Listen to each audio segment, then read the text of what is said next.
Google's Gemini AI is breaking free from smartphones. Welcome to AI News in a Minute, brought to you by Tavis, the future of interactive video. I'm Jerome Dewald. This is Wednesday, May 14th, 2025. Google has announced a massive expansion of its AI assistant Gemini, taking it to smartwatches, TVs, cars, and XR headsets. Gemini will soon be on Wear OS smartwatches for natural voice interaction, integrate with Google TV for content recommendations, enhance Android Auto with in-car request management, and power immersive experiences on upcoming Android XR headsets. Meanwhile, OpenAI's chief scientist Jakub Paczocki shared that AI is capable of novel research with significant evidence models can discover new insights, predicting AGI by decade end.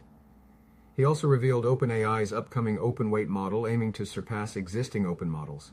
In training, learn how to connect AI coding assistants with Zapier's MCP for seamless app integrations. The Trump administration has rescinded Biden-era AI chip export controls favoring country-specific agreements. Trending AI tools include Taka, your AI personal CFO, Dreamo for image customization, Lego GPT generating stable Lego designs, and deep research linking OpenAI tools to SharePoint. Everything else in AI, Google is unveiling a new AI development agent, TikTok launched AI Alive, and Notion released AI for work features. That was your AI News in a Minute with Jerome Dewald. Stay ahead in the AI race. Hit subscribe so you don't miss tomorrow's AI News in a Minute. Give this video a like and share your thoughts below.